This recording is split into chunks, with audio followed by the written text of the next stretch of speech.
ಬಾಲ್ಯ ಸ್ನೇಹಿತ ಎನ್ನೊಡಲ ವಾರದಿಗೆ ಪ್ರತಿ ಚಂದ್ರಮ ನೀನು ಬಂದದ್ರಿಂದ, ನಮ್ಮ ಜೊತೆಯಾಗಿ ನಿನ್ನದ್ರಿಂದ, ನಮ್ಮ ಕಷ್ಟವನ್ನೆಲ್ಲ ದೂರೀಕರಿಸಿದ್ರಿಂದ ಈ ಭೂಮಿಯ ನನ್ನ ಪಾಲಿಗೆ ಸ್ವರ್ಗವಾದ ಅನುಭವ ನೀಡ್ತಾ ಇದೆ. ಕ್ಷೇಮತಾನೇ ಗೆಳೆಯ ನೀನಿರುವಲ್ಲಿ ಮಮ ಗೆಳೆಯ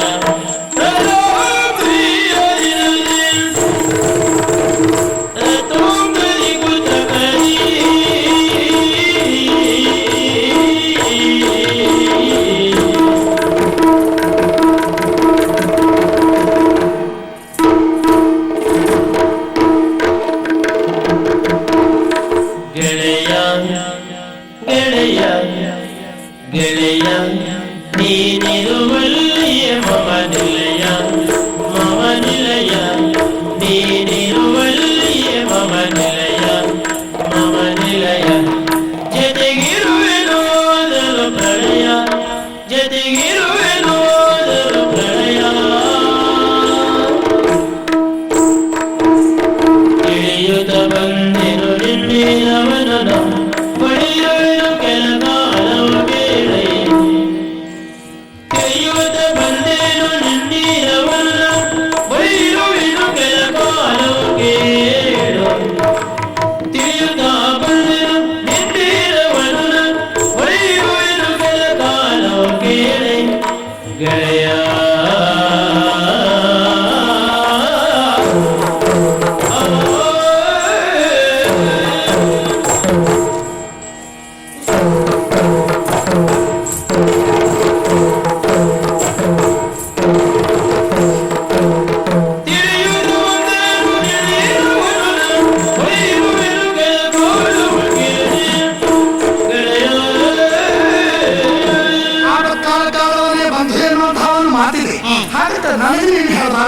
ಕಾರಣ ನಾವಿಬ್ಬರು ಸ್ನೇಹಿತರು, ಗೆಳೆತನ ಏನು ಅಂತ ತಿಳ್ಕೊಂಡೇವೆ.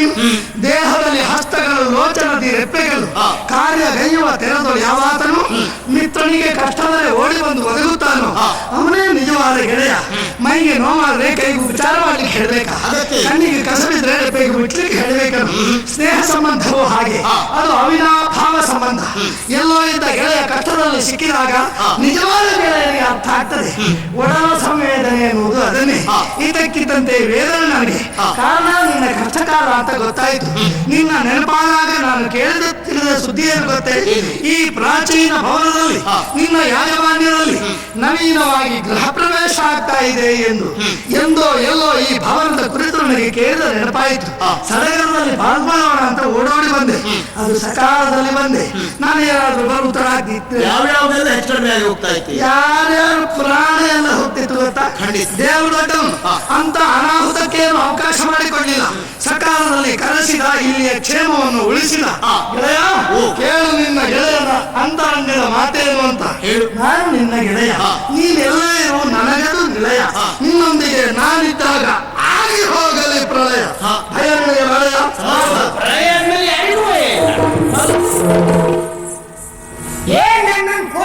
ನೀನು ಏನು ಕೋಲ ಅಡ್ಡಿಟ್ಕೊಂಡು ಹಾಕಿ ಉಂಟು ಮತ್ತು ಆನೆ ಮರಿ ಬೆಳ್ಕೊಂಡಿದ್ದಾನೆ. ಆನೆಗೆ ಇರುವುದೇ ಉಪದ್ರ. ಸತ್ಯವಾಗಿ ನೀವಿಬ್ರು ಒಂದೇ ಸ್ಥಳ ಸಾಯಿದ್ರೆ ಎಷ್ಟು ಕೊಡ್ಬೇಕು? ನೀವು ಯಮನೊಟ್ಟಿಗೆ ಹೊಂದಾಣಿಕೆ ಮಾಡ್ಕೊಂಡು ಮಾತಾಡ್ಬೇಡಿ.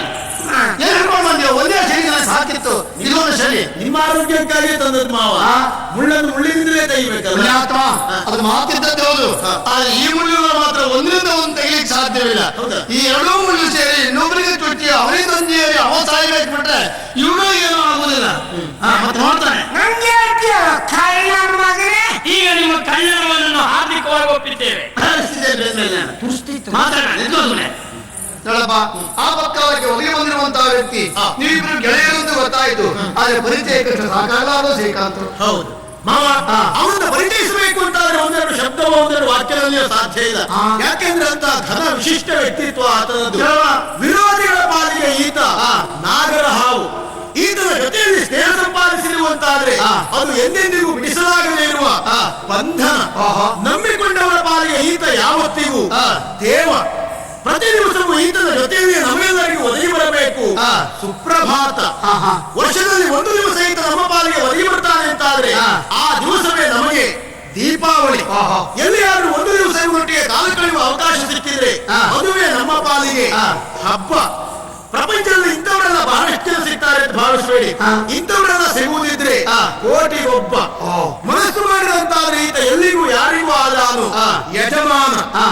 ಈತನ ಮಾತು ಅಂತ ಹೇಳಿದ್ರೆ ಅದು ಕೇಳುವುದರ ಪಾಲಿಗೆ ಮುತ್ತಿನ ಹಾರ. ಈಗ ನಮ್ಮೆಲ್ಲರ ಪಾಲಿಗೆ ಒದಗಿ ಬಂದು ನಮ್ಮ ಕಷ್ಟವನ್ನ ದೂರ ಮಾಡಿರುವಂತಹ ಈತನೇ ನಿಜವಾದಂತಹ ಆಪ್ತ ಮಿತ್ರ. ನೀನು 16 ವರ್ಷ ಹುಡುಗಿಯ ಒಂದು ಸಂತೋಷ ಆಗಿದ್ದನ್ನು ಪ್ರಕಟಿಸಲಿಕ್ಕೂ ಇಲ್ವಾ? ಪ್ರಕಟಿಸಲು ಬೇಡ, ಒಳಗೆ ಅದುಮೆ ನಿನ್ನ ಇವ್ರ ಆಪ್ತ ಮಿತ್ರ ಬಂದಾಗಲೇ ಗೊತ್ತಾಯ್ತು ನಮ್ಗೆ, ಕೈ ಎತ್ತಿದಾಗ. ಮತ್ತೆ ಒಟ್ಟಾದ್ರೆ ನಾನು ಕರ್ಕೊಂಡದ್ದು ಹಾಗಲ್ಲ. ಯಾಕಂದ್ರೆ ದುಷ್ಟರ ಜೊತೆಯಲ್ಲಿ ಅವರು ಹೊಡೆದೋಡಿಸುವಲ್ಲಿ ಸಾಹಸದಿಂದ ಬೆಳೆದಿರುವ ಈತ ನಿಜಕ್ಕೂ ಸಾಹಸ ಸಿಂಹನೇ ಸರಿ. ಅಂತೂ ದುಷ್ಟರ ವಧೆಗಾಗಿ ಅವತರಿಸಿ ಬಂದಿರುವ ಸಾಕ್ಷಾತ್ ವಿಷ್ಣುವೇ ಇವ. ಈ ವರ್ಷ ವಿಷ್ಣುಗೂ ಯಾಕೊಳ್ಳಿಕ್ ಶುರುವಾಯ್ತಾ? ಸುಮ್ಮನಿರ ನೋಡಪ್ಪ, ನೀನು ಬರು ಸ್ವಲ್ಪ ತಡವಾಗಿದ್ರೆ ಬಂದವರು ದುಷ್ಟರು ಮಾತ್ರ ಅಲ್ಲ, ಅವರು ಕಾಮುಕರು ಹೌದು.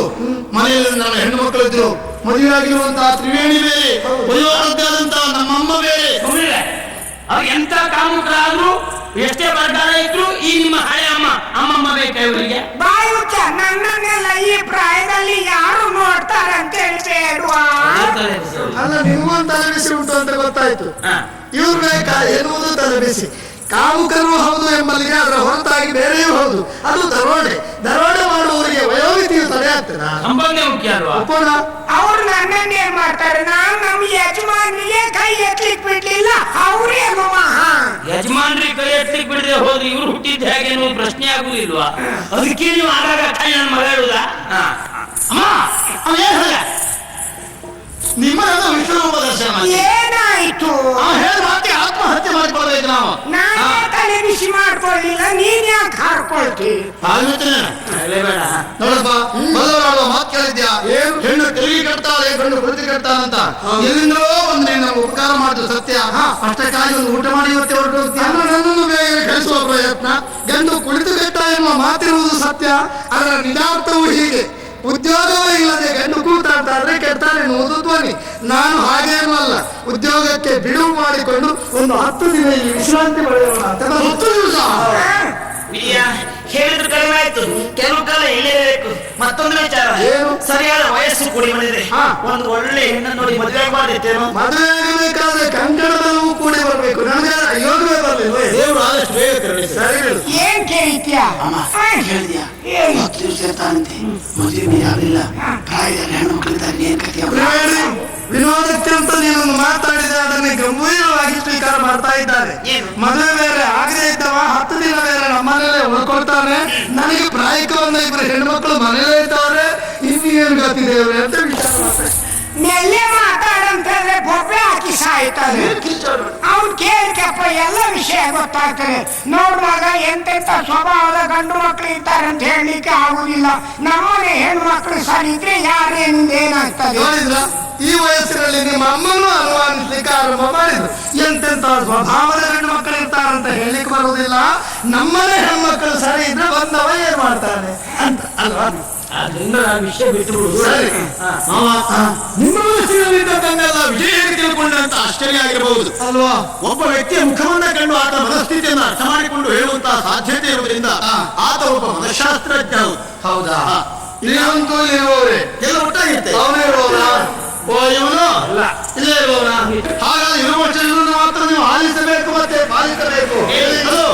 ಶಂಕರನೆ ಗೋಚರಿಸುದೆಯ ಮೇಲಂಕರವ ನೇವೆನಿತು ಮಾತ್ರವು ಅಂಕೆ ಮೀರದ ಭೋಗುವುದನುಚಿತ ಘೋರ ದುರಿತಗಳು ಶಂಕೆ ಇಲ್ಲದೆ ಬಹು ವಿಘ್ನ ಪರಂಪರೆಗಳದಕ್ಕಾಗಿ ನುಡಿಯುವೆ. ಶಂಕರನ ಪದದಾಣೆ ನಿಮಗ್ ಎಚ್ಚರಿಪೆ ಜತನವು. ಈ ಸದನದಲ್ಲಿ ಮಾತನಾಡುವಂತಹ ಸರ್ವ ಸದಸ್ಯರ ಮಾತನ್ನು ಆಲಿಸಬೇಕು ಮತ್ತೆ ಪಾಲಿಸಬೇಕು. ಯಾವುದೇ ಸಂದರ್ಭದಲ್ಲಿಯೂ ಈ ಮನೆಯ ಉಪ್ಪರಿಯನ್ನು ಯಾರು ಏರಬಾರದು. ಒಮ್ಮೆ ಉಪ್ಪರಿಯಲ್ಲಿ ಏರಿದ್ರು ಆ ದಕ್ಷಿಣ ದಿಕ್ಕಿನಲ್ಲಿ ಕಾಣ್ತಿರುವಂತಹ ಕೋಣೆಯ ಬಾಗಿಲು ತೆರೆಯಲೇಬಾರದು. ಯಾಕೆ ಅಂತ ಕೇಳಬಹುದೇ? ಉತ್ತರದಲ್ವೇನಿದು? ಆದ್ರೂ ಯಾಕೆ ಎನ್ನುವ ಪ್ರಶ್ನೆ ಹಾಗೆ ಉಳಿತದಲ್ಲ. ಹೌದು, ಮುಚ್ಚಿಟ್ಟ ವಿಷಯದ ಮೇಲೆ ಕುತೂಹಲ ಹೆಚ್ಚು. ಯಾಕೆ ಎನ್ನುವಂತ ಕಾರಣ ಬಿಚ್ಚಿ ಹೇಳಿದ್ರೆ ಪ್ರಶ್ನೆ ಇರುವುದಿಲ್ಲ. ನೀವು ಎಲ್ಲರಿಗೂ ಕೇಳಬೇಕೆನ್ನುವ ಕುತೂಹಲ ಇದೆ ಅಂತ ಆದ್ರೆ ಕೋಣೆ ಭಾಗ ತೆರೆಯಬಾರದು ಯಾಕೆ ಅನ್ನೋದಕ್ಕೆ ಕಾರಣ ಹೇಳ್ತೇನೆ. ಶತಮಾನಗಳ ಹಿಂದೆ ರಾಜರಾಜೇಂದ್ರನ ಭೂಪಾಲ ತುಳುನಾಡಿನ ನರ್ತಕಿ ಓರ್ವಳನ್ನು ಬಯಸಿ ಕೇಳಿ ಪಡ್ಕೊಂಡು ಬಂದಂತೆ. ಅದಕ್ಕಿಂತಲೂ ಪೂರ್ವದಲ್ಲಿ ಆ ನರ್ತಕಿಯು ಅಲ್ಲಿರುವಂತಹ ನಟರಾಜ ಎನ್ನುವ ನರ್ತಕನಿಗೆ ಪರಸ್ಪರ ಪ್ರೀತಿ ಪ್ರೇಮ ಬೆಳೆದಿತ್ತಂತೆ. ಪ್ರೇಯಸಿಯನ್ನು ಬಿಟ್ಟಿರಲಾರೆ ನಟರಾಜ ಎನ್ನುವನು ಈ ಕನ್ನಡ ನಾಡಿಗೆ ಒಂದು ರಾಜರಾಜೇಂದ್ರನಲ್ಲಿ ಆಶ್ರಯ ಪಡೆದಂತಾಯಿತು. ಒಂದು ದಿನ ದುರ್ಗಾಷ್ಟಮಿಯ ದಿನದಂದು ವಿಶೇಷವಾದಂತಹ ನಾಟ್ಯವನ್ನು ಏರ್ಪಾಡು ಮಾಡಿದಾಗ ಪರಸ್ಪರ ಇಬ್ಬರು ನರ್ತಿಸುವಂತಹ ಸಂದರ್ಭದಲ್ಲಿ ಅಸಭ್ಯವಾಗಿ ವರ್ತಿಸಿದ ಕಾರಣ ಅವರ ಮನಲಿಂಗಿತವಾಗಿರುತ್ತಿರುವಂತಹ ರಾಜರಾಜೇಂದ್ರ ಭೂಪಾಲ ಅವನ ತಲೆಯನ್ನೇ ಕತ್ತರಿಸಿ ಬೀಸಾಡಿದಂತೆ. ಈಚೆಯಿಂದ ತಲೆಯಿಲ್ಲದ ವಸ್ತು ಯಾರಿಗೂ ಒಯ್ಯಬಾರದೆನ್ನುವ ಕಾರಣಕ್ಕಾಗಿ ನರ್ತಕಿಯ ತಲೆ ಮೇಲೆ ಎಣ್ಣೆಯನ್ನು ಹೊಯ್ದು ಬೆಂಕಿ ಹಚ್ಚಿ ಸಜೀವವಾಗಿ ದಹಿಸಿಬಿಟ್ಟಂತೆ. ಆದರೆ ಆಕೆಯ ಪ್ರೇತಾತ್ಮ ಮಾತ್ರ ರಾಜರಾಜೇಂದ್ರನನ್ನು ವಿಪರೀತವಾಗಿ ಕಾಡಲಿಕ್ಕೆ ಪ್ರಾರಂಭ ಮಾಡಿತಂತೆ. ಮಹಾಮಂತ್ರವಾದಿಗಳನ್ನೇ ಕರೆತಂದು ಆ ಪ್ರೇತಾತ್ಮ ಹಿಡಿದು ಬಂಧಿಸಿ ಅದೇ ಕೋಣೆಯಲ್ಲಿ ಬಂಧನಟ್ಟಿದ್ದಾನೆ. ಆ ಕಾರಣಕ್ಕಾಗಿ ಯಾರೂ ಕೋಣೆ ಬಾಗಿಲು ತೆರೆಯಬಾರದು. ಆ ನಾಟ್ಯಗಾತಿ ಹೆಸರೇನು? ಅವಳೇ ನಾಗವಲ್ಲಿ.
ಬಂದಿರಲು ತಂಗಾಡಿ ಬೀಸಿರಲು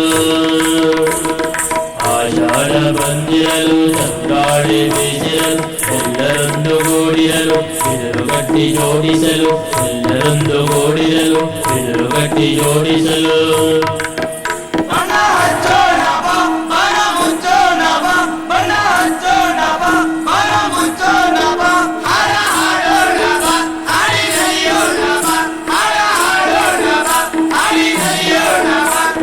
ಪ್ರಗತಿಯ ಸಂಕೇತವೋ ಪದ ಪ್ರಗತಿಯ ಸಂಕೇತವೋ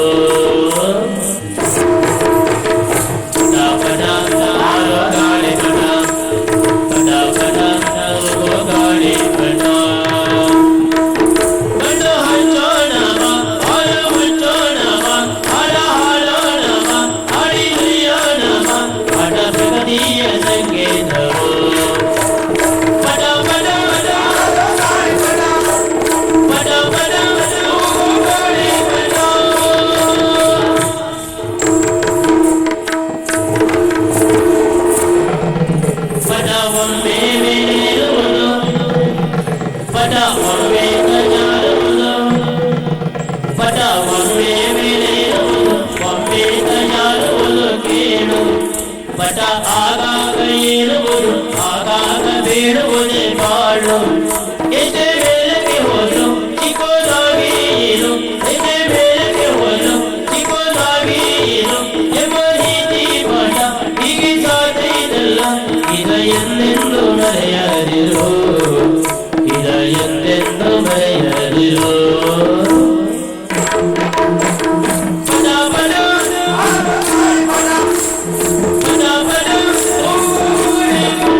ಅಜ್ಜಿ ಹೋಗಿ ಇವಳಿಗೂ ಅಂತೆ ಆ ಮೊಟ್ಟೆ ಸಿಗ್ಲಿಲ್ಲ. ನಿನ್ಗೆ ಬೈದದ್ದವು ಯಾಕೆ? ಹೇಳು. ಈ ಆಟಕೃಷ್ಣಗಳನ್ನು ಒಟ್ಟುಗೂಡಿಸುವುದಕ್ಕೆ ಎಷ್ಟು ಕಟ್ಟಾಗಿದೆ ಅಂತ ಗೊತ್ತಿದೆ ನಿಮ್ಗೆ? ಪ್ರಚಾರಕ್ಕೆ ಹೋಗಿ ನೀವೇ ಹೇಳ. ಏನ್ ಮಾಡಿದ್ರೆ ಏನಂತೆ? ಹಾ. ಎಲ್ಲ ಹಾಳಾಗಿದ್ದಲ್ಲ. ಏನಾಯ್ತು? ಮಧ್ಯದಲ್ಲಿ ಬಂದು ಆಟೋನೆಲ್ಲ ಕೆಡಿಸ್ಬಿಟ್ಟಲ್ಲ. ನಾವು ಮಧ್ಯ ಒಂದು ಕೆಲಸಿದ್ದ ಮತ್ತೆ ಮಧ್ಯ ಒಂದು ಭಾಗವಹಿಸಿ ಭಾಗವಹಿಸಿದ ಭಾಗವಹಿಸುವಂತ ಗಮನಿಗೆ ಮಧ್ಯೆ ಒಂದು ತುರುಕಿಕೊಳ್ಳುವುದ ಆಯ್ತಲ್ಲ ಈಗ. ಇನ್ನೇನು ಪ್ರಯೋಜನ? ಹಾ. ಆಡೋದಿಲ್ಲ ಏನೂ ಇಲ್ಲ. ಹಾ. ಎಲ್ಲ ಹಾಳು ಮಾಡಿದ್ವಿ. ಮುಖರು ಇವ್ರು ಅಂಜನಾದೇವಿಯು ಅಲ್ಲ ಅಷ್ಟು ಸೊಗಸಾಗಿ ಆಟ ಆಡ್ತಾ ಇದ್ರು ಮಧ್ಯೆ ಪ್ರವೇಶ ಮಾಡಿ ಆಟ ಆಡ್ತಾರೆ. ಆಟ ಹಾಳು ಮಾಡ್ಬೇಕು ಅಂತ ಹೇಳೋದು. ಯಾಕೋ ಅದೊಂದು ಪದ್ಯವಾದ ಒಂದು ಸಾಹಿತ್ಯ. ಏನಾಗಿದೆ ಅದಕ್ಕೆ? ಪಾಠ ಪಾಠ ಗಾಳಿ ಕಟ್ಟುವ ಗಾಳಿಪಟ ಅಂತ ಹೇಳಿದ್ರೆ ಪ್ರಕೃತಿಯನ್ನೇ ಪ್ರತಿಬಿಂಬಿಸ್ತದೆ. ಕೆಟ್ಟದೇ ಹೇಗೆ? ಭೂಮಿ ಎಂಬ ಪಟವನ್ನು ಹಾಸಿ ನರವೆಂಬ ಗೊಂಬೆಗಳ ಮಾಡಿ ಕಾಲವೆಂಬ ಸೂತ್ರವನ್ನು ಹಿಡಿದು ಜಗದ ಜೀವ ಜಾಲವನ್ನು ಲೀಲಾಜಾಲವಾಗಿ ಕುಡಿಸುವ ಸೂತ್ರಧಾರ ಭಗವಂತ ಎನ್ನುವ ತತ್ವವನ್ನೇ ಪ್ರತಿಬಿಂಬಿಸ್ತದೆ ಆ ಹಾಡು. ಆಯ್ತಲ್ಲ? ಸರಿ, ಯಾರು ಹುಡುಗಿ ಪಂಚಮಿ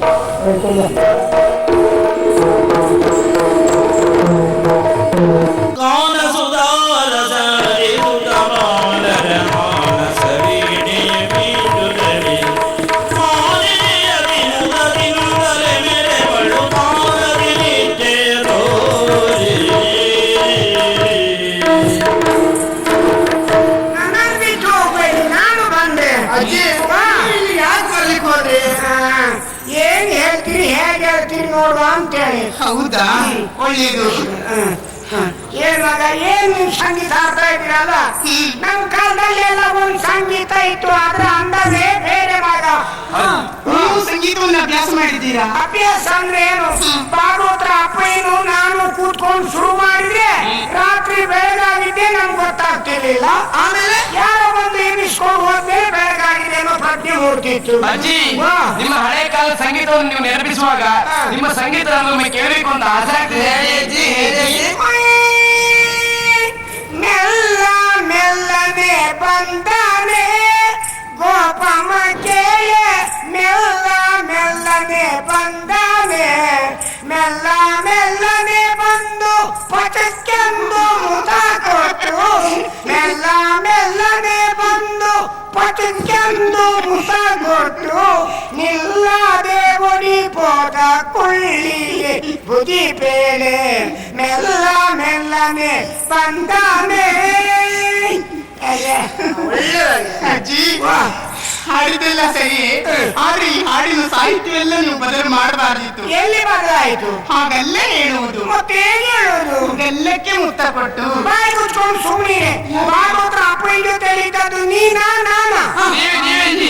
ಮೊನ್ನೆ ಹುಟ್ಟಿದವು ನಮ್ಗೆ ಕಳ್ಸಿಕೊಡ್ತಾವ ಇವೆಲ್ಲ. ಆಗಲಿ ಅಜ್ಜಿ, ನೀವು ತಿಳಿದ ಹಾಗೆ ಹೇಳಿ ಆಕ್ಷೇಪ ಏನಿಲ್ಲ. ಆದ್ರೆ ನಿಮ್ಮ ಕುರಿತು ಸಂತೋಷ ಯಾಕೆ? ಯಾಕೆ? 70ರ ವಯಸ್ಸಿನ ಹಣ್ಣು ಹಣ್ಣು ಮುದುಕಿ ನೀವು. ಯಾರಿಗೆ 70 ವರ್ಷ? ನಿಮ್ಗೆ? ನನಗೆ ಇನ್ನು 16 ವರ್ಷ. 100 ತುಂಬುವುದಕ್ಕೆ ಬಾಕಿ. ಅಂದ್ರೆ ಈಗ ನಡೀತಿರುವುದು 84 ವರ್ಷದ ನನ್ನನ್ನು 70 ವರ್ಷ ಅಂತೇಳಿ ಮರ್ಯಾದೆ ತೆಗಿತೀರಾ? ಯಾಕೆ ಹೇಳಿದೆ? ಈ ವಯಸ್ಸಿನಲ್ಲಿ ನಿಮಗಿರುವಂತಹ ಆಸಕ್ತಿ ಚಟುವಟಿಕೆ ಇದನ್ನೆಲ್ಲೇ ಗಮನಿಸ್ತಾ ಇದ್ರಿ 20ರ ವಯಸ್ಸಿನಲ್ಲಿರುವಂತಹ ನಾವುಗಳೆಲ್ಲ ನಾಚ್ಕೋಬೇಕು. ನಾನು ಇವತ್ತಿಗೂ ಉಳಿಸಿಕೊಂಡಿದ್ದೇನೆ, ನೀವು ಮಧ್ಯದಲ್ಲೇ ಕಳ್ಕೊಂಡದಕ್ಕೆ ನಾನು ಹೊಳೆಯ? ಅಜ್ಜಿ, ನಾವೀಗ ಪ್ರಾರಂಭ ಮಾಡ್ತೇವೆ. ಶುರು ಮಾಡುವ, ನಾನು ಶ್ರುತಿ ಸೇರಿಸಿ. ಅಭ್ಯಾಸ ಮಾಡ್ತೀವಿ. ಏನಿದೇನಿದು ಗೋನು ನಾಟ್ಯವೆಂಬ ಕರ್ತವ್ಯ ಕೇಳುವವರೆ ಬಾಯಿ ಮುಚ್ಚುತ್ತದೆ. ಮಾಡಿದ ಬೇರೆ ಕೆಲಸ ಅಲ್ವಾ?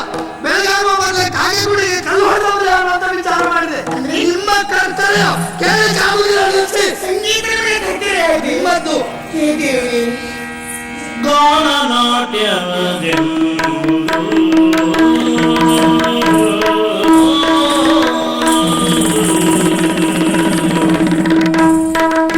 ಗಾನ ನಾಟ್ಯವೆಂಬುದು ವಿಧಾತರ ರಾಣಿವಾಣಿಯ ಸೇವೆಯು, ವಿಧಾತರ ರಾಣಿವಾಣಿಯ ಸೇವೆಯು.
ಸಂಗೀತ ಜ್ಞಾನ ಇಲ್ಲದಂತಹ ಮೂಢರ ಸಾಲಿನಲ್ಲಿ ನೀವು ಒಬ್ರು ಎನ್ನುವುದು ಸ್ಪಷ್ಟವಾಯಿತು. ಅಲ್ಲ, ಬಹಳ ಮಂದಿ ಹೇಳಿದ್ದಾರಲ್ಲ ಇಲ್ಲಿ. ಸಂಗೀತದ ಬಗ್ಗೆ ಹೀಗೆಲ್ಲ ಮಾತಾಡ್ತಾ ಇದ್ದೀರಲ್ಲ, ನಿಮ್ಗೆ ಏನ್ ಗೊತ್ತಿದೆ? ಯಾರಿಗೆ ಏನು ಗೊತ್ತುಂಟು ಅಂತ ಕೇಳುವವರು ಒಂದು ತಮಗೇನು ಗೊತ್ತಿದೆ ಅಂತ ತಿಳ್ಕೊಳ್ಬೇಕು. ಗಾನ, ನಾಟ್ಯ, ಶಾರದೆ, ಪೂಜೆ ಎಂದು ತಿಳಿದವಳು ನಾನು. ನೀನು ಯಾವ ಪೂಜೆ ಬೇಕಾದ್ರೂ ಮಾಡು, ನೀನು ಮಾಡುವ ಪೂಜೆಯಿಂದ ಊರಿಗೆ ಉಪದ್ರ ಆಗಬಾರ್ದು. ನಾನಂದ್ರೆ ಏನು? ಈ ಲೋಕದಲ್ಲಿರುವಂತಹ ಪಶು ಶಿಶು ಪಣಿಯು ಕೂಡ ಸಂಗೀತವನ್ನ ಗ್ರಹಿಸುವಂತಹ ಗುಣವನ್ನು ಹೊಂದಿದೆ. ಬುಸುಗುಡುತ್ತಿರುವಂತಹ ಕಾಳ ಸರ್ಪದ ಮುಂದೆ ಪುಂಗಿಯನ್ನು ಉಳಿದ್ರೆ ಪುಂಗಿಯ ನಾಲ್ಕು ಮನಸ್ಸೋದಂತಹ ಹಾವು ಹೆಡವೆಚ್ಚಿ ತಲೆಯನ್ನು ಆಡಿಸ್ತದೆ. ಹಸಿದಿರುವಂತಹ ಹಸುವನ್ನು ಹಸಿರು ಹುಲ್ಲನ್ನು ಮೇಯುತ್ತಿರುವಂತಹ ಸಂದರ್ಭದಲ್ಲಿ ಮುರಳಿಯ ಗಾನ ಕೇಳಿದರೆ ತನ್ನ ಹಸಿವೆಯನ್ನು ಮರೆತು ಆ ಗಾನವನ್ನು ಆಡಿಸ್ತದೆ. ಅದಕ್ಕಿಂತಲೂ ಮುಖ್ಯವಾಗಿ ಮಾಂಸದ ಮುದ್ದೆಯಂತಿರುವಂತಹ ಶಿಶುವು ಕೂಡ ಜೋಗುಳವನ್ನು ಕೇಳಿದಂತಹ ಮರುಕ್ಷಣದಲ್ಲಿ ತನ್ನ ಅಳುವನ್ನು ನಿಲ್ಲಿಸ್ತದೆ. ಅದು ಕೇಳಲಿಕ್ಕೂ ಸೊಗಸಾಗಿ ಇರಬೇಕೆನ್ನುವುದು ಗೊತ್ತಿಲ್ಲ. ಲಲಿತ ಕಲೆಗಳಲ್ಲಿ ಪ್ರಧಾನವಾಗಿರುವಂತಹ ಸಂಗೀತದ ಮಹಿಮೆ ಹೇಗೆ ಅಂತ ಬಣ್ಣಿಸುವುದು ಅಸಾಧ್ಯ. ಯಾಕೆಂದ್ರೆ ಹರಿಯುವಂತಹ ನೀರಿನಲ್ಲಿ ಸಂಗೀತವಿದೆ, ಬೀಸುವ ಗಾಳಿಯಲ್ಲಿ ಸಂಗೀತವಿದೆ, ಆಡುವ ಮಾತಿನಲ್ಲಿ ಸಂಗೀತವಿದೆ, ನಡೆಯುವಾಗ ಬರುವಂತಹ ಹೆಜ್ಜೆ ಸಪ್ಪಳದಲ್ಲಿ ಸಂಗೀತವನ್ನು ಗ್ರಹಿಸುವುದಕ್ಕೆ ಸಾಧ್ಯ. ಸೊಗಸಾಗಿ ಹೇಳಿದ ನೀನು.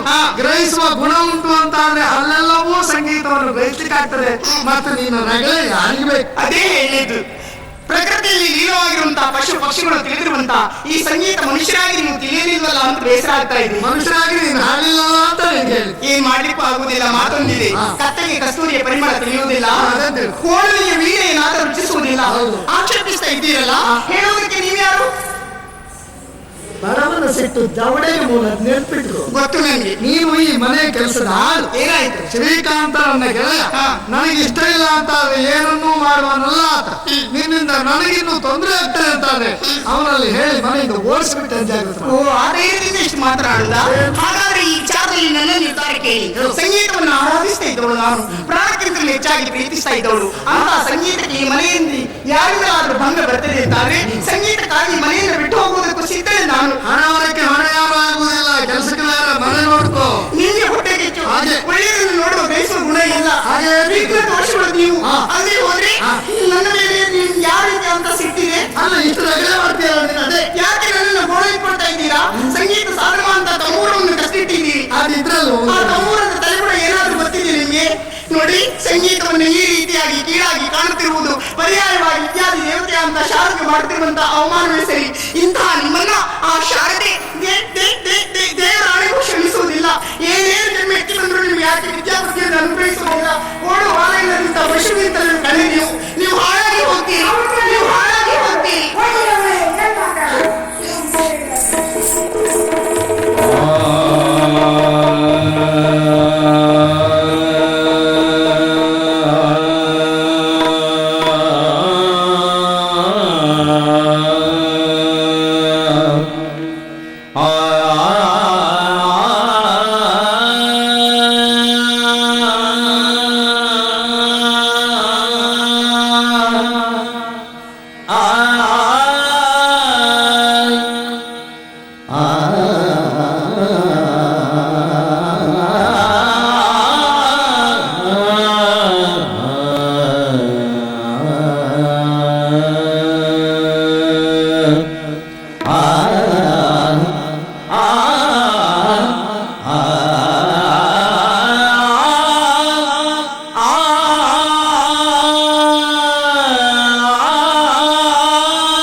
ಸರಸ್ವತಿಯೇ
ನಿನ್ನ ಮುಡಿಯಲಿ ಹೂವಾಗಿರುವುದು ನಿನ್ನ ಮುಡಿಯಲಿ ಹೂವಾಗಿರುವುದು ನಿನ್ನ ಮುಡಿಯಲಿ ಹೂವಾಗಿರುವುದು ನಿನ್ನ ಮುಡಿಯಲಿ ಹೂವಾಗಿರುವುದು ನನಗೆ ಹೂಗೊಂದಾಸೆ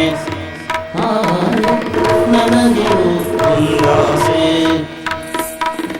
ತಾವರೆ ಬಣ್ಣದ ನಿನ್ನ ಹಣೆಯಲ್ಲಿ ತಾವರೆ ಬಣ್ಣದ ನಿನ್ನ ಬಣೆಯಲ್ಲಿ ಕುಂಕುಮವಾಗಿದೆ ಕುಂಕುಮವಾಗಿದೆ ಕುಂಕುಮವಾಗಿದೆ ಕುಂಕುಮವಾಗಿದೆ ಎನಗಾಸೆ ತಾಯೆ ಕುಂಕುಮವಾಗಿರಲು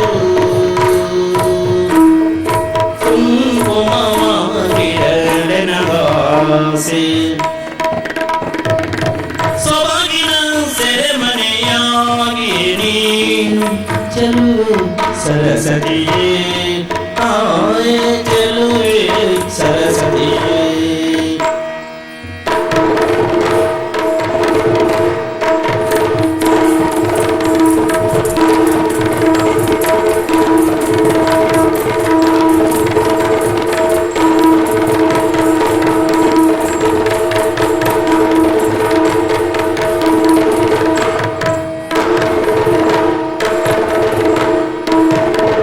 ಬಳ್ಳಿಯ ನೇಳಿಬ ನಿನ್ನ ಕೈಯಲ್ಲಿ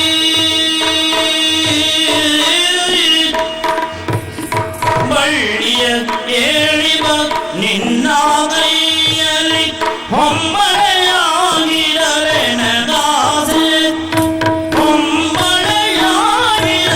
ನಗಾಸೆ ಕಂಕಣವಾಗಿದೆ ಕಂಕಣವಾಗಿದೆ ನಿನ್ನ ಕೈಯಲ್ಲಿ ಗಾನವ ಸೂಸುವ ನಿನ್ನ ಕೈಯಲ್ಲಿ ಗಾನವ ಸೂಸುವ ವೀಣೆಯೋ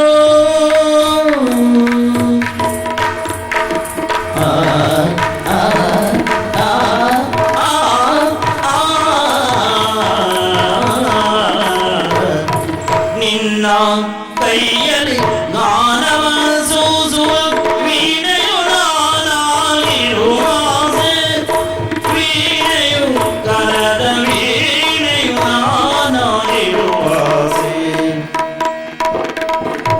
ನಿನ್ನಳು ನಾನು ನನ್ನಳು ನೀನು ನಿನ್ನಳು ನಾನು ನನ್ನಳು ನೀನು ಪ್ರೇಮನೇ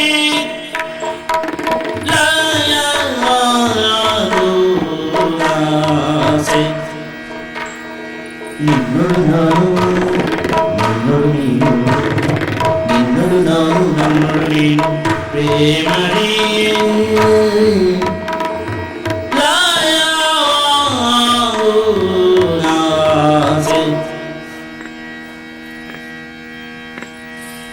ಸೊಬಗಿನ ಸೆರೆ ಮನೆಯಾಗಿ ನೀನು ಸರಸ್ವತಿಯೇ ತಾಯೇ ಚೆಲುವೆ ಸರಸ್ವತಿಯೇ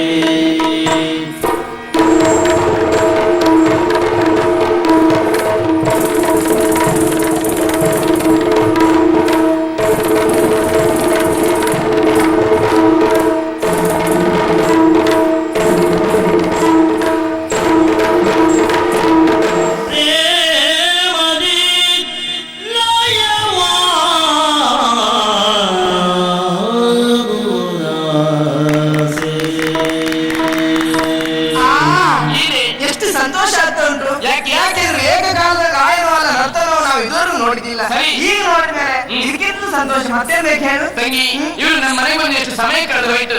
ಇಷ್ಟು ದಿವಸ ಕಳೆದ್ರು ಕೂಡ ಇವರಿಗೆ ಹಾಡ್ಲಿಕ್ಕೆ ಬರ್ತದೆ, ಕುಣ್ಲಿಕ್ಕೆ ಬರ್ತದೆ ಅಂತ ತಿಳ್ಕೊಂಡೇ ಇರಲಿಲ್ಲ. ಇಂದು ಇವರ ಗಾಯನವನ್ನ ಕೇಳಿ ನರ್ತನವನ್ನು ನೋಡಿ ನಾನೇ ಹೇಳ್ತೇನೆ ಗೊತ್ತಾ, ನಿಜವಾಗಿ ಒಬ್ಬರು ನಾಟ್ಯ ಚತುರನೇ ಹೋದಂತ ಸಂತೋಷ ಪಡ್ತೇವೆ. ಬರ್ತೇವೆ. ಅರಿಯಲಾರೆ ನಿನ್ನ ಬಹು ಪ್ರತಿಭಾ ವಿಲಾಸನು ಬರಿದೆ ಭಂಗಿಸಿದೆ ಮರೆದೆಲ್ಲವನು ನೀ ಕ್ಷಮಿಸೋ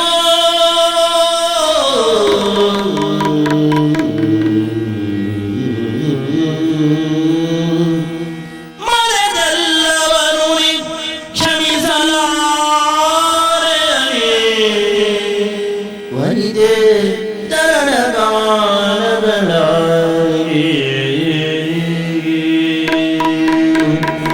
ಕ್ಷಮಿಸಿ ಎಂದು ಹೇಳುವಂತ ನೈತಿಕತೆಯನ್ನ ಕಳೆದುಕೊಂಡಿದ್ದೇನೆ ಅಂತ ಗೊತ್ತು. ಆದರೂ ಹೃದಯವಂತರ ಕರುಣಾಮಯಿಗಳಂತ ನೀವು ನನ್ನನ್ನು ಕ್ಷಮಿಸದೆ ಇರಲಿಕ್ಕಿಲ್ಲ ಎನ್ನುವಂತ ಭರವಸೆ ನನಗಿದೆ. ಅಪರಾಧವಾಯಿತು, ತಪ್ಪು ಮಾಡಿದೆ. ಶಾರದಾ ದೇವಿಯ ವರಪುತ್ರ ಅಂತ ನಿಮ್ಮ ಯೋಗ್ಯತೆ, ನಿಮ್ಮ ವಿದ್ವತ್ತನ್ನ ಪ್ರತಿಭಾ ವಿಲಾಸವನ್ನ ತಿಳಿಯದೆ ನಿಮ್ಮ ಮನಸ್ಸಿಗೆ ನೋವಾಗುವ ಹಾಗೆ ಗರ್ವದಿಂದ ಮಾತನಾಡಿದೆ. ಆದ್ರೆ ನೀವ್ಯಾಕೆ ನಟಿಸಿದ್ರಿ? ಎಲ್ಲವನ್ನ ತಿಳಿದ್ರು ಕೂಡ ತಿಳಿಯದವರ ಹಾಗೆ ವ್ಯವಹರಿಸಿದ್ರಿ. ಏನು ತಿಳಿಯದ ನೀವು ಶಾರದಾ ಮಾತೆಯ ಸನ್ನಿಧಿಗೆ ಅಪಚಾರ ಮಾಡುತ್ತಿದ್ದೀರಿ ಎನ್ನುವುದನ್ನ ತಿಳಿದು ಸಹಿಸಲಿಕ್ಕಾಗದೆ ಇಂಥ ಮಾತುಗಳನ್ನು ಆಡಿದೆ. ಏನೇ ಇದ್ರು ನಾನು ಮಾಡಿದಂತ ಅಪರಾಧವನ್ನ ಒಂದೇ ಒಂದ್ಸಲ ಕ್ಷಮಿಸಿದ್ದೇನೆ ಅಂತ ಹೇಳಿ. ಆಡಿ ಮಾಡುವನಲ್ಲ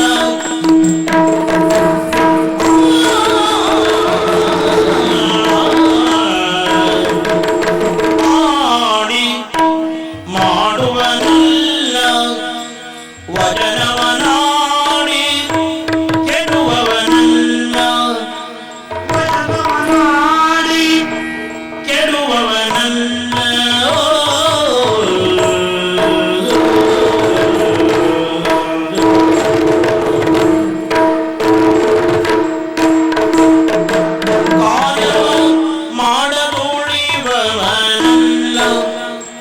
ಕಾರ್ಯವ ಮಾಡಲೂಡಿವನಲ್ಲ ಧರ್ಮದ ನಡೆಯುವ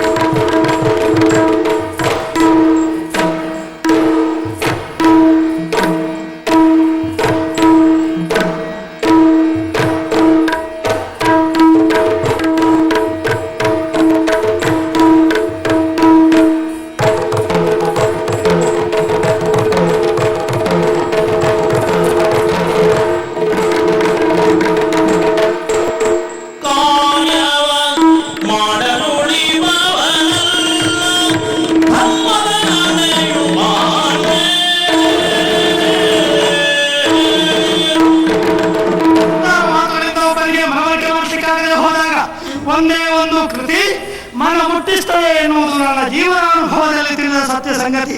ಮತ್ತೆ ಕೇಳ್ತೀಯ, ಆಡಬಾರದು, ಮಳೆಯ ತೋರಿಸ್ಬೇಕು. ಹಾಗಾಗಿ ಅಲ್ವೇ ಇದೊಂದು ಮಾತು ಹುಟ್ಟಿಕೊಂಡದ್ದು. ಆಡದೆ ಮಾಡುವ ರೂಢಿಯೊಳಗುತ್ತವ. ಸಂದರ್ಭದಲ್ಲಿ ಆಡುವ ಅನಿವಾರ್ಯತೆ ಉಂಟಾಯಿತು ಅಂತ ಇಟ್ಕೋ.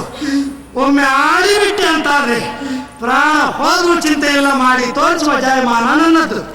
ಆದರೆ ಆಡುವ ಮೊದಲು ವಿಚಾರ ಮಾಡ್ತೇನೆ, ನಾನು ಆಡಿದ್ದು ಸರಿ ಉಂಟೋ, ನಾನಿಟ್ಟ ಹೆಜ್ಜೆ ಸರಿಯೋ ತಪ್ಪೋ ಎಂದು. ಧರ್ಮದ ದಂಡೆಯೇ ಆಗಿದ್ದಿದ್ರೆ, ಸತ್ಯದ ಪಥವೇ ಆಗಿದ್ದಿದ್ರೆ ಎಷ್ಟೇ ಕಷ್ಟವಾದರೂ ಕ್ರಮಿಸಿ ಗುರಿ ಮುಟ್ಟುತ್ತೇನೆ. ಇದು ನಾನು ಬೆಳೆದು ಬಂದ ದಾರಿ. ಮತ್ತು ಈ ದಾರಿಯನ್ನು ನಾನು ಯಾಕೆ ಹಿಡಿದೆ? ಕೃಪಣನಾದವನನ್ನು ದಾನಗುಣದಿಂದಲೇ ಒಳಿಸಿಕೊಳ್ಳಬೇಕು, ಗರ್ವಿಷ್ಠನಾದವನನ್ನು ಸದ್ಗುಣದಿಂದಲೇ ಒಳಿಸಿಕೊಳ್ಳಬೇಕು. ಇದು ನೀತಿ ಪಾಠ ಸಂದೇಶ. ಇದು ಹೌದು ಅಂತ ನನಗೂ ಈಗ ಮನವರಿಕೆ ಆಯಿತು. ನೋಡು, ನಿನ್ನ ನನಗೆ ದ್ವೇಷ ಏನೂ ಇಲ್ಲ, ಆಡಲೂ ತಡೆ ಯಾಕೆ ಗೊತ್ತಾ? ಸಂಗೀತ ಎಂದರೆ ರಸಪಾನ ಮಾಡಿದ ಅನುಭವ. ಸೊಗಸಾಗಿ ರಸವನ್ನು ಹೀರುತ್ತಿದ್ದಂತೆ ಸಣ್ಣದೇ ಆದರೂ ಕಸ ಸಿಕ್ಕಿದ್ರೆ ಆಗುವುದು ಗಂಟ್ಲೆ ಕರ್ಕರೆ. ನನಗಾದ ಅನುಭವವೇ ಅದಿಲ್ಲ. ನೀವೇನೋ ತನ್ಮಯರಾಗಿ ಹಾಡ್ತಾ ಇದ್ರಿ, ನನಗೆ ಗಂಟ್ಲಿಗೆ ಕಸ ಸಿಕ್ಕಿದಾಗ ಆಯ್ತು. ಶಬ್ದಸ್ವರವನ್ನು ಚಿಮ್ಮುವಂತಹ ತಂಬೂರದಲ್ಲಿರುವುದು 7 ತಂತಿಗಳು. ಅದರಲ್ಲಿ ಗಾಂಧಾರದ ಸ್ವರ ಕೊಡುವ ತಂತಿ ಶ್ರುತಿ ಕಳ್ಕೊಂಡಿದ್ದು. ಹೌದು, ನಿಮ್ಗೆ ಗೊತ್ತಿಲ್ಲ ಅಂತಲ್ಲ, ತನ್ಮಯವಾಗಿದ್ದೆ, ಗಮನಿಸಲಿಲ್ಲ ನೀನು. ತನ್ಮಯತೆ ತಪ್ಪಲ್ಲ, ತನ್ಮಯರಾಗಿ ತಪ್ಪನ್ನು ಕೊಡುವುದು ತಪ್ಪು. ನೋಡು, ನೀವೀಗ ನಿನ್ನ ಶಿಷ್ಯರಿಗೆ ಪಾಠ ಹೇಳ್ತಾ ಇದ್ದವಳು, ಹೀಗೆ ಮುಂದುವರಿಸ್ತೀಯ ಅಂತ ಆದ್ರೆ ಶ್ರುತಿ ಬಿಟ್ಟದ್ದೇ ಶ್ರುತಿ ಅಂತ ಅಭ್ಯಾಸ ಮಾಡುವುದಿಲ್ಲ ಅವರು. ಆಗ ನೀನೇನು ಪಟ್ಟಾಗಾಯ್ತು, ತಪ್ಪನ್ನೇ ಪಟ್ಟಾಗಾಯ್ತು. ಅದು ಶಾರದಾದೇವಿ ಮಾಡುವ ವಿಚಾರ. ಅದಾಗಲಾರದೆಂದೇ ನಾನು ತರಗದ್ದು. ನೋಡು, ಬರೇ ಸರಿ ಅಲ್ಲ ಅಂತ ಹೇಳಿಕ್ಕೆ ಮಾತ್ರ ತಿಳಿದದ್ದಲ್ಲ, ಸರಿ ಯಾವುದೆನ್ನುವುದನ್ನು ಮಾಡಿ ತೋರಿಸುವುದಕ್ಕೂ ನಾನು ಗೊತ್ತಿದೆ ಎನ್ನುವುದು ನಿನಗೆ ಮನವರಿಕೆ ಆಗಲೆಂದೇ ಹಾಡಿದೆ, ಆಡಿದೆ. ಮಾತ್ರ ಅಲ್ಲ, ಕಸಿದುಕೊಂಡಂತಹ ತಂಬೂರದಲ್ಲಿದ್ದ ಶ್ರುತಿ ಕಳೆದುಕೊಂಡ ತಂತಿಯ ಶ್ರುತಿ ಸರಿ ಮಾಡಿ ಇಟ್ಟಿದ್ದೇನೆ. ಇಂಪಾದ ಶಾರೀರ ಸಂಪತ್ತನ್ನು ದೇವರು ನೀನು ಕೊಟ್ಟಿದ್ದಾನೆ, ಯಾಕೆ ಅದನ್ನು ದುರ್ಬಳಕೆ ಮಾಡ್ತಿ? ತನ್ಮೇಲಾಗಿ ಇನ್ಯಾವತ್ತೂ ತಪ್ಪನ್ನು ಕೊಡುವ ಪ್ರಯತ್ನ ಮಾಡಬೇಡ. ನೋಡು, ನಿನ್ನ ಉತ್ತರೋತ್ತರವಾದ ಭವಿಷ್ಯವನ್ನು ಹಾರೈಸುವವರಲ್ಲಿ ನಾನೊಬ್ಬ ಅಂತ ತಿಳ್ಕೊ. ನಿನ್ನ ಶಿಷ್ಯಕೋಟಿಯು ಬೆಳೆಯಲಿ. ನಡೆದ ಪ್ರಕರಣ ಒಂದು ಕೆಟ್ಟ ಕನಸು ಅಂತ ಮರೆತು ಬಿಡು. ನೀನನ್ನು ಕ್ಷಮಿಸಲಿಕ್ಕೆ ನಾನು ಒಬ್ಬ ತಾಯಿ ಹೆತ್ತ ಮಗನೇ. ತಪ್ಪು ಮಾಡದಿದ್ದ ಮನುಷ್ಯರು ಯಾರೂ ಇಲ್ಲ.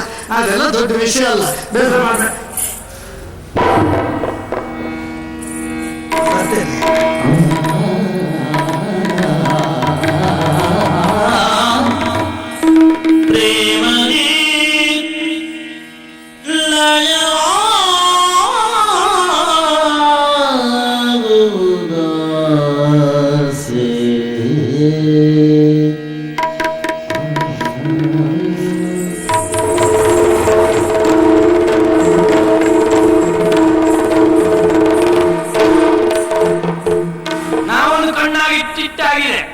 ನಮಗೊಂದು ಪ್ರೇಮದಲ್ಲಿ ಲಯ ಆಗಬೇಕು ಅಂತುಂಟು, ನಿಮಗೊಂದು ಕಾಯಿ ಇಟ್ಟಾಗಿದೆ ನೋಡುವಾಗಿದ್ರೆ.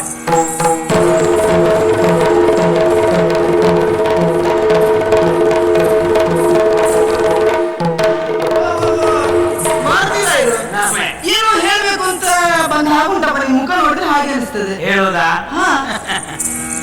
ಹುಣ್ಣಿಮೆ ಚಂದಿರವಗನೆ ಕೇಳನ್ನಯ ನುಡಿ ಸುಮನೆಯನೆ.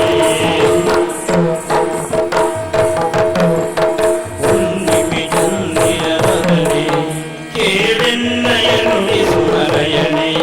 ಕೇಳನ್ನಯ ನುಡಿ ಸುಮನಯನೆ. ಚಂದಿರ ವದನೆ ಸುಮನಯನೆ. ಸುಮನಯನೆ ಚಂದಿರ ನಯನ ವದನೆ.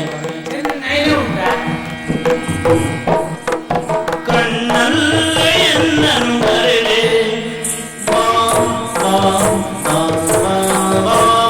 ಎಂದು, ಕಣ್ಣಲೆ ಎನ್ನನು ಕರೆದೆ. ಎನ್ನಲಿ ಆಸೆ ತುಂಬಿರುವೆ, ಎನ್ನಲಿ ಆಸೆ ತುಂಬಿರುವೆ. ಈ ನಾನಿಗೆ ಇನ್ನೇಟಗೆ ಬಿಡು ನಮ್ಮ ಬಾಳಿ ನಾಚಿಕೆ ಬಿಡು. ಈ ಮಾತಿಗೆ ಇನ್ನೇಟಗೆ ಬಿಡು ನಮ್ಮ ಬಾಳಿ.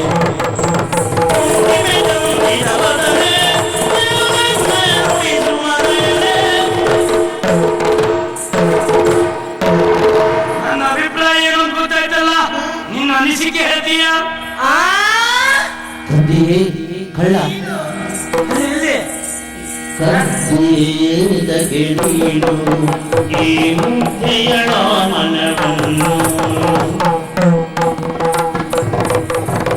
ಕದ್ದಿಯೇದಗೆ ನೀನು ಈ ಮುದ್ದೆಯಳ ಮನವನ್ನು. ಕದ್ದಿಯೇದಗೆ ನೀನು ಈ ಮುದ್ದೆಯಳ ಮನವನ್ನು.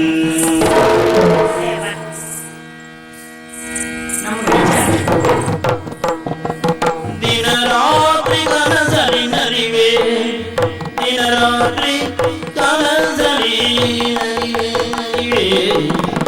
ನರಿರೆನ್ನ ಮನವನ್ನು ಸೆಳೆದೆ, ನರಿರೆನ್ನ ಮನವನ್ನು ಸೆಳೆದೆ, ಸೆಳೆದೆ ಸೆಳೆದೆ. ಇನ್ನಂಜಿಗೆ ನಿನಗೆ ನುಡಿ ಮನವನ್ನು ಜೋಗಿ ಇನ್ನಿಗೆ ನಿನಗೇದಗೆ ನುಡಿ ಮನ ಜ್ಯೋತಿ ಕತ್ತಿಯೇದಗೆ ನೀನು ಮುತ್ತೆಯ ಮನರಂದು. ಹಾಗಿದ್ರೆ ಸಂಪೂರ್ಣ ನಿನ್ನ ಒಪ್ಪಿಗೆ ಉಂಟು ಅಂತ ಆಯ್ತಲ್ಲ. ಖಂಡಿತವಾಗಿ. ಆದ್ರೊಂದು ಏನು? ವಿಷಯ ಮಾತ್ರ ಯಾರಿಗೂ ಗೊತ್ತಾಗುದು ಬೇಡ. ನಾನು ಹೇಳುದು ಅದನ್ನೇ, ಈ ವಿಷಯ ಯಾರಿಗೆ ಗೊತ್ತಾದ್ರೂ ತೊಂದ್ರೆ ಇಲ್ಲ, ನನ್ನ ಅಜ್ಜಿ ಮಾತ್ರ ಗೊತ್ತಾಗಬಾರ್ದು ಅಂತ ಹೇಳುದು. ಅಜ್ಜಿಗೆಲ್ಲ ಈ ರೀತಿ ಯಾರಿಗೂ ಗೊತ್ತಾಗಬಾರ್ದು. ಹೌದು. ಈ ಜಾಗದಲ್ಲಿ ಹೆಚ್ಚು ಹೊತ್ತು ನಿಲ್ಲುವುದು ನಮ್ಮ ಅಪಾಯ.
ತಮ್ಮ ಪ್ರತಿಭೆ ಮೂಲಕವಾಗಿ ನಡೆದ ಕೀರ್ತಿಯನ್ನು ಬೆಳಗಿಸುವುದರ ಜೊತೆಯಲ್ಲಿ ತಮ್ಮ ಹೆಸರನ್ನು ಚಿರಸ್ಥಾಯಿಯಾಗಿ ಉಳಿಯುವಲ್ಲಿ ಪ್ರಯತ್ನ ಮಾಡುತ್ತಾವಂತೆ. ಅಂತ ಗಣ್ಯ ಅಗ್ರಗಣ್ಯ ಕಲಾವಿದರನ್ನು ತುಂಬಿಕೊಂಡಿರುವ ಈ ಸಮಾಜದಲ್ಲಿ ನಾನು ಒಬ್ಬ ಸಾಮಾನ್ಯ ಕಲಾವಿದರನ್ನು ಹೇಳಿಕೊಳ್ಳುವಲ್ಲಿ ಬಹಳ ಸಂತೋಷವೂ ಹೌದು, ಹೆಮ್ಮೆ ಹೌದು. ಬಾಲ್ಯದಲ್ಲಿ ನಾಟ್ಯಾಭ್ಯಾಸದ ಕುರಿತಾಗಿ ಆಸಕ್ತಿ ಮೂಡಿರುವ ನನಗೆ ಯೋಗ್ಯವಾದ ಗುರುವಿನಲ್ಲಿ ಕಳಿಸಿಕೊಟ್ಟು ನಾಟ್ಯಶಾಸ್ತ್ರದ ಕುರಿತಾಗಿ ಚೆನ್ನಾಗಿ ಅಭ್ಯಾಸ ಮಾಡುವ ಅವಕಾಶವನ್ನು ಕಲ್ಪಿಸಿಕೊಟ್ಟರು ನನ್ನ ತಂದೆ ತಾಯಿಯವರು. ಚೆನ್ನಾಗಿ ಕಲಿತ ದೇವಸತ್ಯ ಅಭ್ಯಾಸ ಮಾಡುವಾಗ ಒಂದು ಮಾತನ್ನು ಹೇಳಿದರು, ಕೇವಲ ನೀನು ಮಾತ್ರ ಅಭ್ಯಾಸ ಮಾಡಿ ಸಾಕಾದ ಮೇಲೆ ಅದು ಮತ್ತಷ್ಟು ಪ್ರಕಾಶಮಾನಕ್ಕೆ ಬರಬೇಕು ಅಂತ ಇತರರಿಗೆ ಉಪದೇಶಿಸಬೇಕು ಅಂತ ಹೇಳಿದ್ರು. ತಂದೆ ಮಾತನ್ನು ಒಪ್ಪಿಕೊಂಡು ಅನೇಕರನ್ನು ಕೂಡಿಕೊಂಡೆ. ನಾನು ಕಲಿತುವಂತ ವಿದ್ಯೆಯನ್ನು ದಾರಿಯಾದ ಅವರಿಗೆ. ಅದಕ್ಕಾಗಿ ಹೇಳಿದ್ದು ನರ್ತನದ ಗುರು ಅಭಿನವ ಎಂದು. ನನ್ನ ನಾಟಕವನ್ನು ಕಂಡು ಸಂತೋಷಗೊಂಡು ಅಥವಾ ನನ್ನ ರೂಪಕ್ಕೆ ಆಕರ್ಷಿತರಾಗಿ ಬಂದವರು ಗ್ರಾಮಾಧಿಕಾರಿ ಮೂಲ ಧರ್ಮದ. ಆಗ ನಾವು ಭೇಟಿಯಾಗುತ್ತಾ ಇರೋದು ಮುಸ್ಸಂಜೆ ಹೊತ್ತಲ್ಲಿ. ನಾನಿಷ್ಟು ಹೊತ್ತಾಯ್ತು ಬಂದು ಅವಳಲ್ಲಿ ಇರೋದು ಯಾಕೆ ಬರೀ ಅಂತ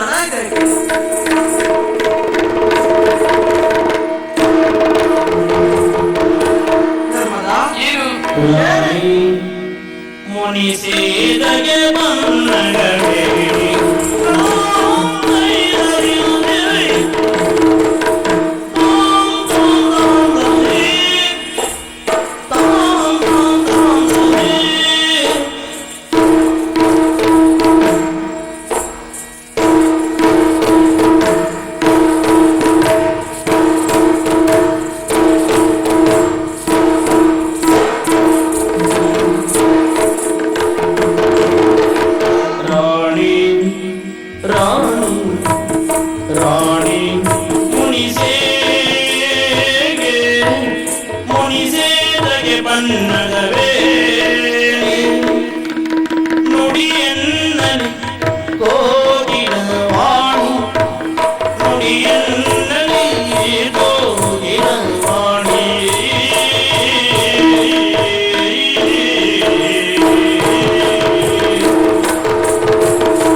ಸರಿ. ಇರದೆ ಹೋದ್ರೆ ನಾನು ಕಾಣುತ್ತಾ ಇರೋದನ್ನ ಹೇಳ್ತೀನಿ ಧರ್ಮರಾಜನು ಅಥವಾ ಮತ್ತೊಬ್ಬ ಆಕೆಯನ್ನು ಹಾಗೆ ಹೌದಾ? ಯಾಕೆ ಅಂತ ಯೋಚನೆ ಮಾಡ್ತೀಯಾ? ಏನು?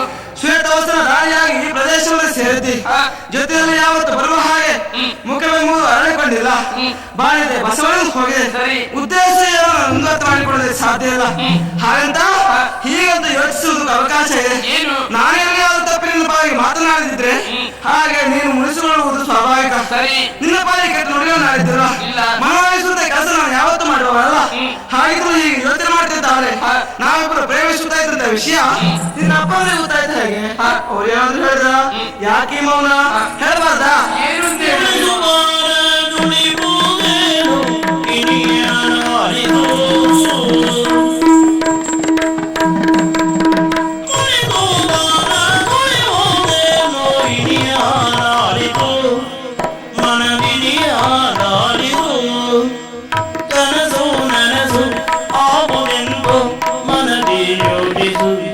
ಎಣಿಸಿದ ಕನಸು ನನಸು ಆಗುವೆಂದು ಮನದಿ ಯೋಚಿಸು.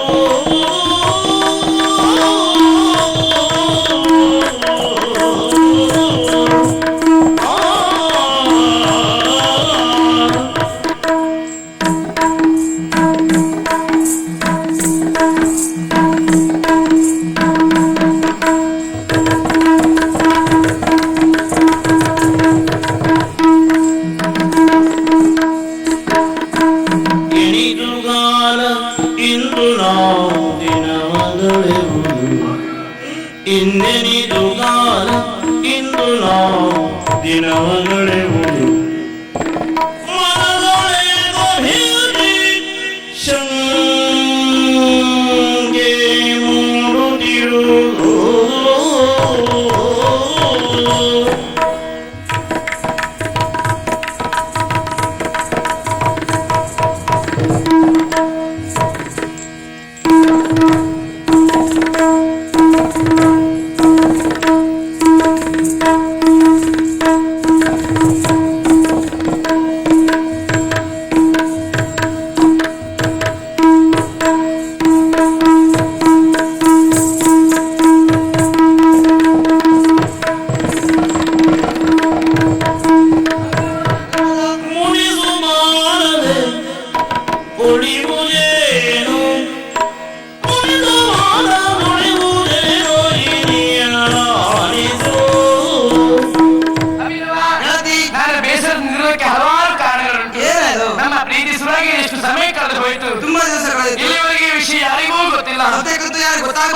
ನಮ್ಮ ಉದ್ದೇಶ ನಮ್ಮ ತಪ್ಪದಕ್ಕೆ ಅಂತ ಹೇಳುದು. ಯಾಕಂದ್ರೆ 10 ಬಾರಿ ಕದವ ಒಮ್ಮೆ ಸಿಕ್ಕಿ ಬಿಡುದು ಖಂಡಿತವೇನು ಮಾತಿದ್ದು ಸತ್ಯ ಆದ್ರೆ ನಮಗೆಷ್ಟರ ಮಟ್ಟಿಗೆ ಅನ್ವಯಿಸ್ತದೆ ನೋಡ್ಬೇಕು ಬೇಡವಾ? ಇಷ್ಟು ದಿವಸ ನಮ್ಮ ತಂದೆಯಲ್ಲಿ 1000 ಸುಳ್ಳನ್ನ ಹೇಳಿ ನರ್ತನಾಭ್ಯಾಸಕ್ಕೆ ಹೋಗ್ತೇನೆ ಅಂತ ಹೇಳ್ತಾ ಇದ್ದಳು ನಾನು. ಅಷ್ಟೊಂದು ಪ್ರಯತ್ನ ಮಾಡಿದ್ಯಲ್ಲ, ಇನ್ನೊಂದು ಕೆಲಸ ಮಾಡು. ನಾಟ್ಯಾಭ್ಯಾಸ ಸಂಪೂರ್ಣ ಹೋಗಿಲ್ಲಪ್ಪ, ಇನ್ನು ಕೆಲವು ದಿವಸ ಉಂಟು ಒಂದು ಸುಳ್ಳು ಹೇಳಿದ್ರೆ ಅದಕ್ಕೆ ನನಗೆ ಬೇಸರ ಆಗುದು. ಯಾಕಂದ್ರೆ ನನ್ನ ಕಷ್ಟ ಏನಿದೆ ನಿನಗೆ ಅರ್ಥ ಆಗ್ತಾ ಇಲ್ಲ. ನಾನು ಮನೆ ಹೊರಗೆ ಹೊರಟ್ರೆ ನಮ್ಮಲ್ಲಿ ಅಪ್ಪ ಸಾವಿರಾರು ಪ್ರಶ್ನೆಗಳನ್ನು ಕೇಳ್ತಾರೆ. ಅವ್ರು ಕೇಳುವಂತ ಪ್ರಶ್ನೆಗೆ ಉತ್ತರಿಸುವುದಕ್ಕೆ ಅಸಾಧ್ಯವಾಗಿ ಹೋಗಿದೆ. ಅದು ಅಲ್ಲದೆ ಈ ಪ್ರಪಂಚದಲ್ಲಿ ಮನುಷ್ಯನ ಮನಸ್ಸೆನ್ನುವುದು ಯಾವ ಕ್ಷಣಕ್ಕೆ ಪರಿವರ್ತನೆ ಹೊಂದುತ್ತದೆ ಅಂತ ಹೇಳೋದಕ್ಕೆ ಆಗುದಿಲ್ಲ. ಪರಿವರ್ತನಾಶೀಲವಾದ ಪ್ರಪಂಚದಲ್ಲಿ ಮಾನವಕ್ಕಿಂತ ಹೊರತಾಗಿ ಇರುವುದಿಲ್ಲ. ಖಂಡಿತ. ಈಗ ನನ್ನ ಪ್ರೀತಿಸುತ್ತಾ ಇದೆಯಾ? ಎಲ್ಲಿಯಾದ್ರೂ ನಿನ್ನ ಮನಸ್ಸು ಬದಲಾಗಿ ಬೇರೆ ಬಾಕಿಯಲ್ಲಿ ನೀನು ಪ್ರೀತಿಸಿ ಮದುವೆಯಾದಿ ಅಂತಾದ್ರೆ ನಾನೆಲ್ಲಿಯಾದ್ರೂ ಹೊಳೆ ಬಾಳಬೇಕಲ್ಲ ಪುಣ್ಯಾತ್ಮ.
ಪ್ರೀತಿಸಿರುವ ಪ್ರೇಮಗಳನ್ನು ಕೊಟ್ಟಾಗ ಸರಿಯಾದ ಮಗುವಿನ ಭರವಸೆ ಅಂತ ಯೋಚಿಸುವ ಬೇಕಾದವಳು. ಹಾಗಂತ ನೀನು ಯೋಚನೆ ಮಾಡೋದು ತಪ್ಪೇ ಅಂತ ಹೇಳ್ತೇನೆ. ಯಾಕೆ ಗೊತ್ತಾ? ನಿನ್ನ ಮನಸ್ಸಲ್ಲಿ ಯಾವ ಕ್ಷಣ ಪರಮಾತ್ಮವಾದ ಕಾರಣಕ್ಕಾಗಿ ಧೈರ್ಯ ತುಂಬಿದ್ದೇನೆ. ಎಲ್ಲೆಡೆ ಕೇಳ್ತೀಯಾ? ನನ್ನ ಹೃದಯದ ಸ್ಥಾನ ನಿನಗಟ್ಟ ಅನ್ನೇಲಿಲ್ಲ ಅಂತ ಹೇಳ್ತೇನೆ. ಹಾಗಿರುವಾಗ ನನ್ನ ಕುರಿತಾಗಿ ಕೆಟ್ಟದ್ದೇ ಯೋಚನೆ ಮಾಡ್ತಿದ್ದಾರೆ. ನಿನ್ನ ಕುರಿತಾಗಿ ನಾನೇ ಅಂತ ತಿಳ್ಕೊಳ್ಳೋಕೆ ಹೇಳು. ಹಾಗಾದ್ರೆ ನನ್ನ ಮೇಲೆ ನಿಮ್ಗೆ ವಿಶ್ವಾಸ ಉಂಟು ಅಂತ ಆಯ್ತು. ಈಗ ನೀನಾದ ಮೇಲೆ ನನಗೂ ಭರವಸೆ ಬಂತು. ಹಾಗಾದ್ರೆ ನೀನು ನನ್ನನ್ನು ಮದುವೆ ಆಗ್ತೀಯ ಅಂತ ಆಯ್ತು. ಓ ಆಶ್ಚರ್ಯ ಸುಮ್ಮನೆ ಯಾವತ್ತೋ ನೀನು ಇಷ್ಟಪಟ್ಟವನು. ಎಂತ ಕಷ್ಟಕರವಾದ ಸನ್ನಿವೇಶ ಬರೆದಿದ್ರು ಅದನ್ನ ಮೆಟ್ಟಿ ನಿಂತು ನನ್ನ ಮದುವೆ ಆಗ್ತೇನೆ. ಹೌದಾ? ಹೀಗೆ ನಿಂತ್ಕೊಂಡು ಮಾತಾಡೋದು ಓ ಸ್ಥಳ ಉಂಟು. ನಾಟ್ಯಗುರು ಅಭಿನವ, ಪ್ರೇಮಿಗಳಿಗೆ ಪ್ರಪಂಚದಲ್ಲಿ ಬೇರೆ ಯಾರು ಕಾಣದೇ ಇರಬಹುದು, ಹಾಗಂತ ಉಳಿದವರೆಲ್ಲರಿಗೂ ಪ್ರೇಮಿಗಳು ಕಾಣ್ತಾರೆ. ನೀನೊಬ್ಬ ಒಳ್ಳೆ ಕಲಾವಿದ, ಇಲ್ಲಿ ನಿನಗೆ ವಿಶೇಷವಾಗಿ ಗೌರವ ಉಂಟು. ಅಂಥದ್ರಲ್ಲಿ ಏನ್ ಮಾಡ್ಲಿಕ್ಕೆ ಹೊರಟಿಯ ನೀನು? ಸ್ವಾಮಿ, ನಾವಿಬ್ಬರು ಅನೇಕ ದಿವಸಗಳಿಂದ ಪ್ರೇಮಿಸ್ತಾ ಇದ್ದವರು. ಮದುವೆ ಆಗಬೇಕಿಂತ ನಮ್ಮಿಬ್ಬರಲ್ಲಿ ಒಪ್ಪಿಗೆ ಆದದ್ದು ಸತ್ಯ. ಹಿರಿಯರಲ್ಲಿ ಕೇಳಬೇಕು ಬೇಡ ಹೇಳು? ಕೇಳ್ಬೇಕು. ಹಾಗಂತ ನಾನು ಯಾಕೆ ಕೇಳೋದಕ್ಕೆ ಸಮಸ್ಯೆ ಆಗಿ ಉಳಿದಿದೆ. ನಾನು ಬಂದದ್ದೇ ಅದಕ್ಕೆ, ನಿಮ್ಮ ಮದುವೆ ಮಾಡಿಸ್ಲಿಕ್ಕೆ ಬಂದವ ನಾನು. ಹೌದಾ? ನಿನಗೆ ಅವಳನ್ನು ಮದುವೆ ಆಗಲಿಕ್ಕೆ ಮನಸ್ಸುಂಟಲ್ಲ? ಮನಸಾರೆ ಮೆಚ್ಚಿಕೊಂಡೆವು ನಾನು. ನಿಮ್ಮ ಪ್ರೇಮ ನಿಮ್ಮ ತಂದೆಗೆ ಈ ವಿಷಯ ನಮ್ಮ ಅಪ್ಪನಿಗೆ ಗೊತ್ತಿಲ್ಲ.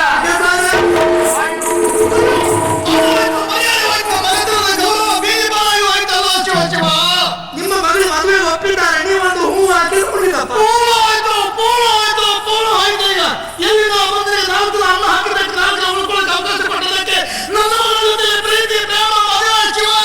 ನಿಮ್ಗೆ ತಿಂಗಳು ತುಂಬುವಷ್ಟು ಪುರುಷೋತಿಲ್ವಾ? ಸರಿ ಕೇಳು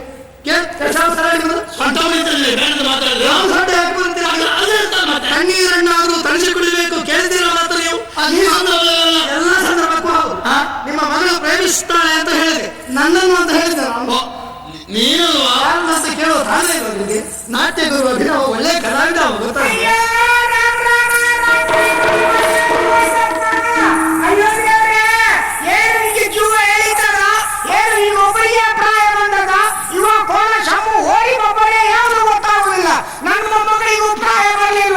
ಇಷ್ಟು ವರ್ಷ ಆಯ್ತು, ಇಷ್ಟು ತನಕ ಮೀಸೆ ಬಂದ ಗಂಡು ಮಕ್ಕಳ ಮುಖವನ್ನು ಅವಳು ನೋಡ್ಲೇ ಇಲ್ಲ. ನಿಂಗೆ ಹೆಚ್ಚು ಹೋಗ್ತದ ಅಜ್ಜಿ, ನೀವಿಷ್ಟು ಹೇಳಿದ್ರೆ ನಾನು ಏನು ಮಾತಾಡ್ತಾರೆ ಕೇಳು. ಅವಳು ಹೇಗೆ ಆಗ್ತದೆ ಕೇಳು. ಏನೇ ಹಿರಿಯವರಾದ ನೀನು ನನಗೆ ಬುದ್ಧಿ ಹೇಳಬೇಕಿತ್ತು. ಏನ್ ಮಾಡುದು ರಾಜ್ಯ, ನೀನು ನನ್ನಿಂದ ಬುದ್ಧಿ ಹೇಳಿಸ್ಕೊಳ್ತಾ ಇದ್ದೀರಾ? ಹಿರಿಯವರಾಗಿದ್ದೆಲ್ಲ ಮಾಡುದು ಸರಿಯೇನೆ? ಸ್ವಲ್ಪ ಆಲೋಚನೆ ಮಾಡ. ಅಪ್ಪ ಸರಿಯಾದ ಮಾತನಾಡಿದ ನೀನು. ಹೇಳುವಾಗ ಸ್ವಲ್ಪ ಸಾಹಿತ್ಯ ಬದ್ಧ ಮಾಡಬೇಕು. ಪ್ರೇಮಿಗಳು ಬಳಸುವ ಸಾಹಿತ್ಯ ಸರಿ ಇರಬೇಕು ಅಂತ ನಿಮ್ಮ ಅಕ್ಕನಿಗೆ ನೀನು ಹೇಳಬೇಕು. ಅದು ಕತ್ತಿಹೆಯೇ ಎತ್ಕೊಂಡು ಶುರು ಮಾಡಲಿಲ್ಲ. ನೋಡಿಯಮ್ಮ, ಈ ಮನೆಯಲ್ಲಿ ದೊಡ್ಡವರು ನೀವು, ನಿಮ್ಮ ಮಾತನ್ನು ಮೀರುವವರು ಯಾರೂ ಇಲ್ಲ. ಇವರಿಬ್ಬರು ಅಮರ ಪ್ರೇಮಿಗಳು, ಅವರ ಮದುವೆಗೆ ನೀವು ಕೊಡ್ಬೇಕು. ನೀನು ಹೇಳಿದಾದ್ಮೇಲೆ ನಾನು ಸುದ್ದಿ ಇಲ್ಲ. ಭಾಗ್ಯ ಅಂತ ಅಮ್ಮ ಒಪ್ಪಿದ್ದು. ನೀವು ಒಪ್ತೀವಿ ಅಂತ ಆದ್ರೆ ಒಂದು ಕೆಲಸ ಮಾಡಿ, ನನಗೆ ನನ್ನ ಪುರಾಣ ನೆನಪಾಗ್ತಾ ಇದೆ, ನಾನು ಹೋಗಿ ಬರ್ತೇನೆ. ನಿಶ್ಚಿತಾರ್ಥವನ್ನು ಮಾಡಿ ಮುಗಿಸಿ.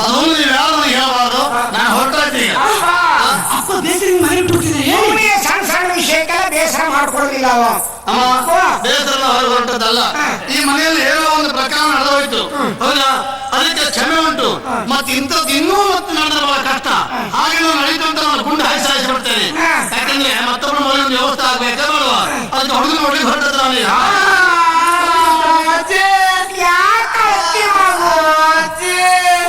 ನಾನೇ ಮದುವೆ ಆಗೋದಕ್ಕೆ ಮನಸ್ಸಿಲ್ಲ. ನೀವೇ ನಾನು ಯಾವ ಕರ್ಮಕ್ಕೆ ನೀವು ವಿಚಾರ ಮಾಡಿ ಅಂತ. ನನಗೆ ಎರಡು ಮಕ್ಕಳು ಒಂದೇ ಸಲ ಹೊರಗೆ ಹಾಕುದಾ? ಹಬ್ಬುವ ಇಬ್ಬರಿಬ್ಬರು ಹೊರಗಾಕ್ಲಿಕ್ಕೆ ಇದೇನು ಗೋಪೂಜೆ? ಇಬ್ಬರು ಹೊರಗಾಕಿದ್ರೆ ನಾನು ಸೇವೆ ಮಾಡೋರು ಯಾರು? ಕೋಣ ಶಾಪು.